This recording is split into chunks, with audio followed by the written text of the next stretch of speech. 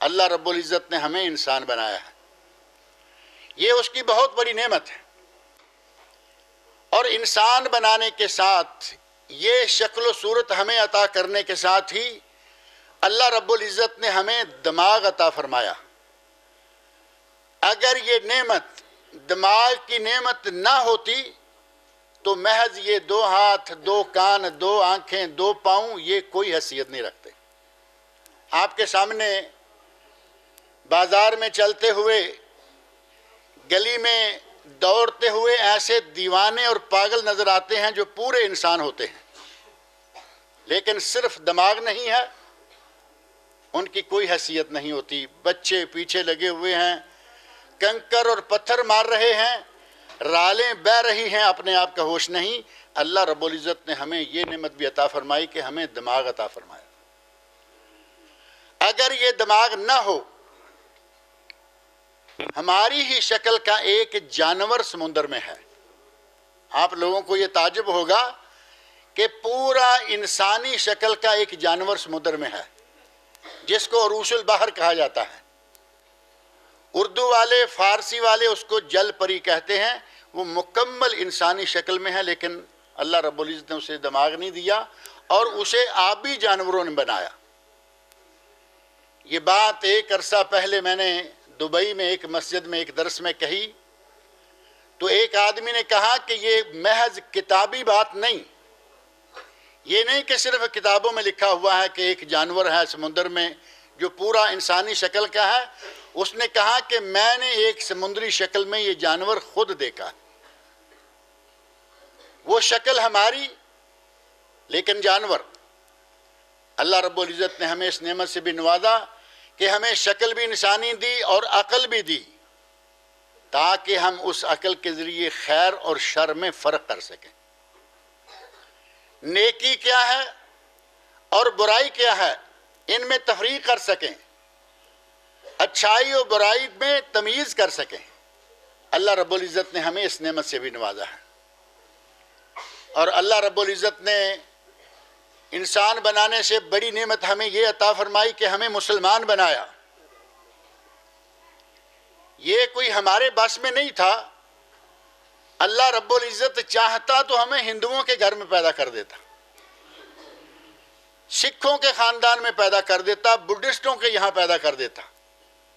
اللہ رب العزت نے ہمیں اس نعمت سے نوازا کہ ہم مسلمانوں کے یہاں پیدا ہوئے اور مسلمان ہیں۔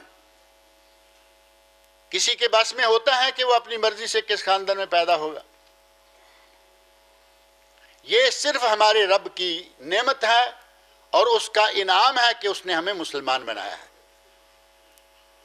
اور اللہ رب العزت نے ہمیں وہ دین دیا ہے جو پہلے تمام دینوں سے اعلیٰ، تمام ادیان سے بہتر اور سب سے مکمل تر دین ہے، دین اسلام۔ اللہ رب العزت نے اس دین کے مکمل ہونے کی گواہی خود اپنی کتاب قرآن کریم میں دی ہے۔ سورۃ المائدہ کی آیت نمبر 3 میں اللہ رب العزت نے ارشاد فرمایا ہے، الیوم اکملت لکم دینکم واتممت علیکم نعمتی ورضیت لکم الاسلام دینا۔ اے لوگو، میں نے آج تمہارے لیے تمہارا دین مکمل کر دیا ہے، تم پر اپنی نعمت کا اتمام کر دیا ہے، اور میں نے تمہارے لیے دین اسلام کو پسند کر لیا ہے۔ اللہ نے ہمیں وہ دین دیا ہے جو اللہ کا پسندیدہ دین ہے، اور وہ دین دیا ہے جو سب سے مکمل ترین، جس میں کوئی کمی، کوئی عیب، کوئی نقص باقی نہیں ہے۔ اللہ رب العزت نے یہ بات کب کہی ہے؟ آج سے 1450 سال پہلے، جب نبی اکرم صلی اللہ علیہ وسلم حجۃ الوداع ادا فرما رہے تھے، اس وقت یہ آیت نازل ہوئی، الیوم اکملت لکم دینکم۔ اے لوگو، آج میں نے تمہارا دین مکمل کر دیا ہے۔ اللہ رب العزت نے 1450 سال پہلے یہ اعلان کر دیا کہ تمہارا دین مکمل ہے، لیکن ہمارے بہت سارے مولوی آج بھی اس بات کو ماننے کے لیے تیار نہیں ہیں۔ میری بات سمجھ میں آ رہی ہے نہیں؟ بہت سارے مولوی، بہت سارے علماء آج بھی اس بات کو ماننے کے لیے تیار نہیں ہیں کہ اللہ رب العزت نے اپنے دین کو مکمل کر دیا ہے۔ اور اس کی دلیل کیا ہے؟ کوئی مولوی، کوئی عالم اپنی زبان سے یہ نہیں کہہ سکتا کہ دین اسلام ناقص ہے، دین اسلام نامکمل ہے، کیونکہ جو آدمی یہ زبان سے کلمہ نکالے گا وہ کافر ہو جائے گا۔ لیکن ان کے کرتوت، ان کے اعمال، ان کے افعال یہ بتاتے ہیں کہ وہ دین کو مکمل نہیں سمجھتے۔ اس کی تفصیل میں جانے کی میں ضرورت نہیں سمجھتا، آپ کے سامنے وہ بے شمار اعمال موجود ہیں جن کا دین اسلام سے کوئی تعلق نہیں، لیکن بڑے زور شور سے وہ کام کیے جا رہے۔ ابھی کل کی بات کہ آپ کے سامنے عید میلاد النبی نکلی ہے۔ عید میلاد النبی پر کتنا خرچ ہوتا ہے، لوگ کتنا پیسہ خرچ کرتے ہیں، کتنا وقت ضائع کرتے ہیں، اور کتنی عقیدت کے ساتھ اس تہوار کو منایا جاتا ہے۔ اور آپ کو معلوم ہے کہ عید میلاد النبی کا ذکر نہ قرآن کریم میں، نہ نبی صلی اللہ علیہ وسلم کی احادیث میں، نہ خلفائے راشدین کے زمانے میں کہیں بھی اس کا ذکر نہیں ملتا۔ اور وہ چیز جس کا قرآن کریم میں ذکر نہ ہو، وہ چیز جس کا نبی اکرم صلی اللہ علیہ وسلم کی احادیث میں ذکر نہ ہو، وہ کام جسے نبی اکرم صلی اللہ علیہ وسلم نے انجام نہ دیا ہو، اس کام کو کیا کہیں گے؟ کھلی کھلی بدعت ہے یا نہیں؟ اور ہمارے ملک میں، پاکستان میں کیا، ہندوستان میں کیا، اور جھوٹ بول بول کر لوگوں نے کہا کہ سعودی عرب میں بھی عید میلاد النبی منائی جاتی، جبکہ عید میلاد النبی کے دن میں خود سعودی عرب میں موجود تھا، کہیں عید میلاد النبی کا نام تک نہیں، کوئی چھٹی نہیں۔ کہا کہ بچوں کو دفتروں میں سب جگہ چھٹی ہو جائے گی، کوئی چھٹی نہیں ہوئی۔ اور یہ وہی دن ہے جس کو تھوڑے سال پہلے آپ میں سے بہت سارے لوگ جانتے ہیں کہ اس دن کو 12 وفات کہا جایا کرتا تھا۔ پہلے 12 وفات رہا، پھر آہستہ آہستہ اس کا نام میلاد رکھا، پھر جشن میلاد۔ اور آج کل آپ کو معلوم ہے کہ جشن میلاد کو کتنے زور شور سے منایا جاتا ہے۔ آپ لوگوں نے شاید وہ ویڈیو کلپ دیکھا ہو جس میں ایک مولوی صاحب بیٹھے ہوئے ہیں۔ ہندوستان کا یہ ایک بہت بڑا اجتماع ہے، بہت بڑے مولوی بیٹھے ہوئے ہیں، ہاتھ میں اتنی بڑی چھری پکڑی ہوئی ہے، اور ان کے سامنے اتنا اونچا کیک کا ایک بہت بڑا ڈھیر لگا ہوا ہے۔ 12 ربیع الاول کو عید میلاد مناتے ہوئے کئی لوگ کئی عرصہ سے آ رہے ہیں، لیکن اس مرتبہ لوگوں نے انتہا کر دی، کیک کاٹا، اور کیک کاٹتے ہوئے، چھری پھیرتے ہوئے وہ مولوی اور اس کے ساتھ دوسرے جتنے چیلے چانٹے ہیں وہ کہہ رہے ہیں ہیپی برتھ ڈے یا رسول اللہ۔ جیسے ہمارے بچوں کی عید میلاد منائی جاتی ہے جس کو برتھ ڈے کہتے ہیں، کہتا ہے مولوی ہیپی برتھ ڈے یا رسول اللہ۔ کہاں سے یہ دین آیا ہے؟ اللہ رب العزت نے 1450 سال پہلے دین اسلام کو مکمل کر دیا اور اعلان کر دیا الیوم اکملت لکم دینکم، آج میں نے تمہارا دین مکمل کر دیا ہے۔ لیکن یہ مولوی ہیں جو یہ ماننے کو تیار نہیں ہے کہ دین مکمل ہوا، زبان سے نہیں لیکن اپنے کرتوتوں سے یہ بتاتے ہیں کہ یہ باتیں وہاں نہیں ہوئی، ہم اب ان کو مکمل کر رہے۔ اللہ رب العزت کا بہت بڑا احسان ہے کہ اللہ نے ہمیں وہ دین، وہ کامل و مکمل دین دیا جس میں کسی بھی پہلو سے، آپ اس کا اخلاقیاتی پہلو دیکھ لیں، عبادات کا پہلو دیکھ لیں، کوئی بھی پہلو دیکھ لیں، اللہ رب العزت نے ہر پہلو کے لیے ہمیں ہدایت دی ہے۔ اور تو اور دین اسلام میں اللہ رب العزت نے قرآن کریم میں اور نبی صلی اللہ علیہ وسلم نے حدیث شریف میں ہمیں بتایا ہے کہ طہارت، پاکیزگی، صفائی اور ستھرائی کیا ہے۔ آپ کے علم میں ہے کہ کتابیں جو حدیث شریف کی کتابیں ہیں ان میں بول و براز پیشاب پخانہ کے آداب بھی بتائے گئے ہیں۔ نبی اکرم صلی اللہ علیہ وسلم نے جب یہ آداب ذکر کیے، بتایا کہ باتھ روم میں جانا ہو تو کیسے جائیں۔ آپ کے علم میں ہے باتھ روم میں جانے کے آداب بھی نبی صلی اللہ علیہ وسلم نے بتائے۔ اگر آپ لیٹرین میں، باتھ روم میں یا واش روم میں داخل ہوتے ہیں تو آگے سب سے پہلے کون سا قدم اندر رکھیں گے؟ بایاں، کھبا پیر۔ اور مسجد میں داخل ہوں تو اس کے بالکل برعکس دایاں پاؤں اندر۔ نبی صلی اللہ علیہ وسلم نے باتھ روم میں داخل ہونے کا ادب بتایا کہ بائیں پاؤں سے داخل ہو۔ بیٹھنے کا طریقہ کار بتایا، باہر نکلتے ہوئے دعا کیا کرنی ہے وہ بتائی، اندر جاتے ہوئے دعا کیا کرنی ہے وہ بتائی۔ جس دین میں اتنی خاص اور پرائیویٹ قسم کی باتوں کے بارے میں ہدایت موجود ہے، کیا سمجھتے ہیں کہ اس نے زندگی کا کوئی شعبہ خالی چھوڑا ہوگا؟ مشرکین مکہ نے، صحیح مسلم میں حدیث موجود ہے، اسی طرح سنن دارقطنی میں یہ حدیث موجود ہے، حضرت سلمان فارسی رضی اللہ عنہ نبی صلی اللہ علیہ وسلم کے بڑے مشہور صحابی ہیں۔ حضرت سلمان فارسی جو ایران سے چلے، دین کی تلاش میں شام پہنچے، شام سے عراق آئے، عراق سے مدینہ منورہ پہنچے اور نبی اکرم صلی اللہ علیہ وسلم کی زیارت کی۔ حق کی تلاش میں دیکھے کتنی دنیا گھومے، بالآخر حق کو پا لیا۔ یہ وہی صحابی ہیں جو کہ خود شہزادہ تھے ایران کے، لیکن بکتے بکاتے غلام بن کر مدینہ منورہ میں پہنچے، اور اللہ رب العزت نے ان کو یہ مقام عطا فرمایا کہ نبی صلی اللہ علیہ وسلم فرماتے ہیں سلمان منا اہل البیت، سلمان ہمارا ہے، ہمارے گھر کا فرد ہے۔ سلمان فارسی رضی اللہ عنہ کے بارے میں فرمایا کہ یہ ہمارے گھر کا فرد ہے۔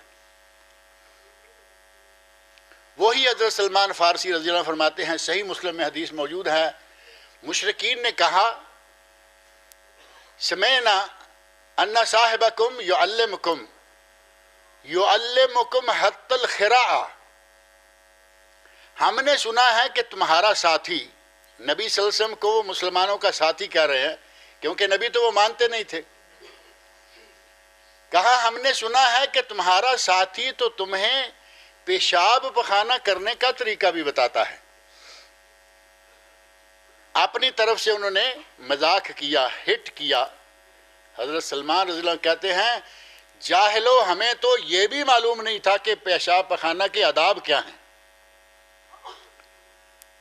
ابو داود میں حدیث موجود ہے، کوئی آداب کا علم نہیں تھا، کہیں بھی بیٹھتے پیشاب پخانہ شروع کر دیتے، ادب آداب کا کوئی لحاظ عہد جاہلیت میں نہیں تھا۔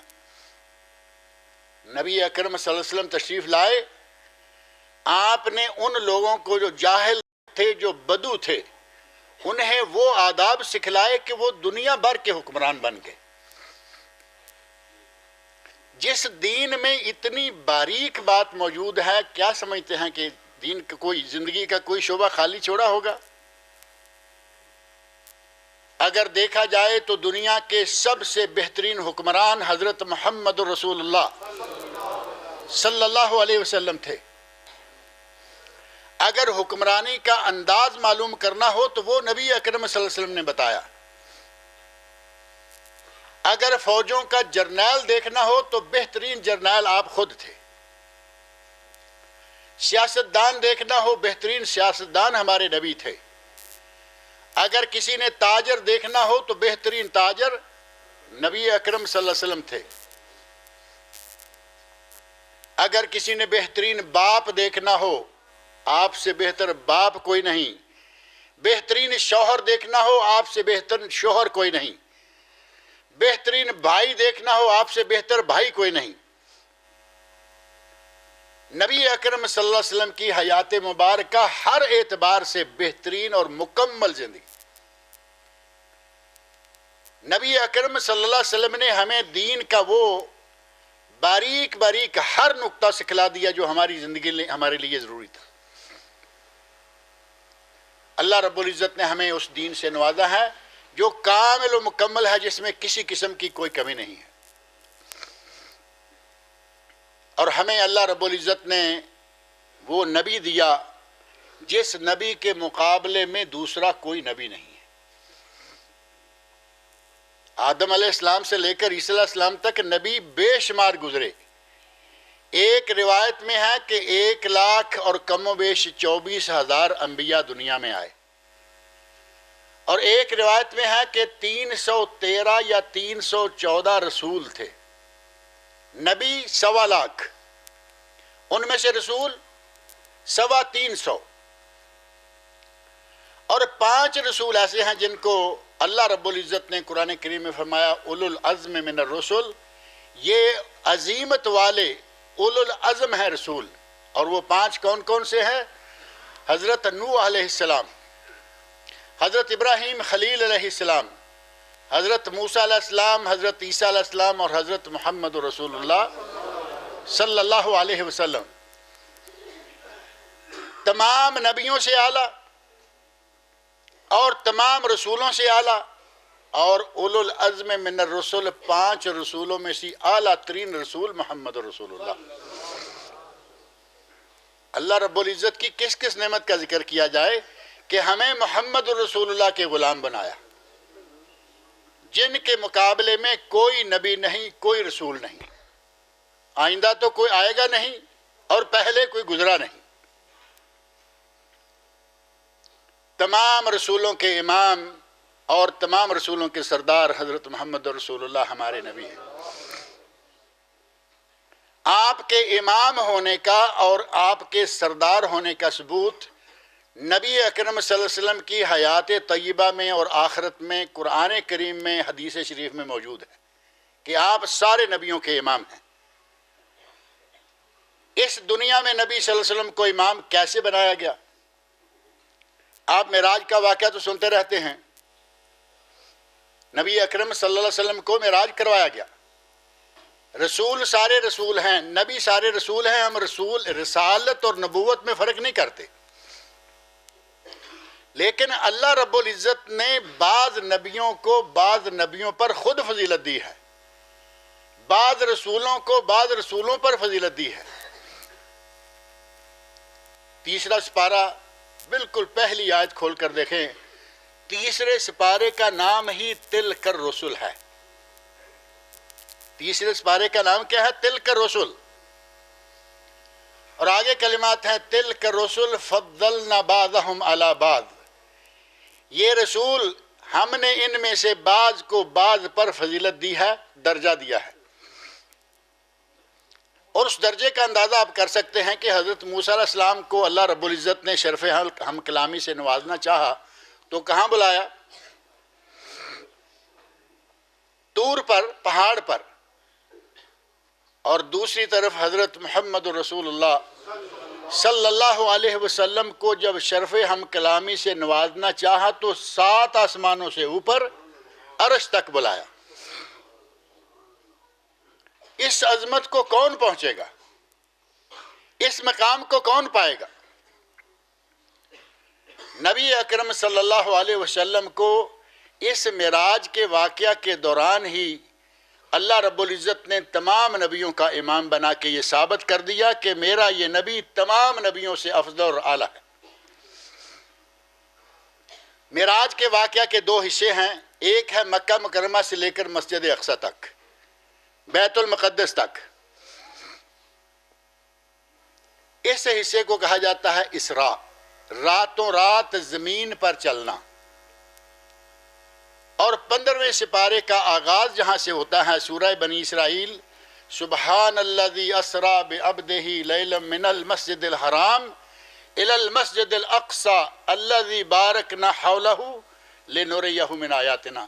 اللہ رب العزت نے فرمایا کہ ہم نے اپنے رسول کو راتوں رات سفر کرایا۔ یہ راتوں رات سفر کتنا تھا؟ مکہ مکرمہ سے لے کر بیت المقدس تک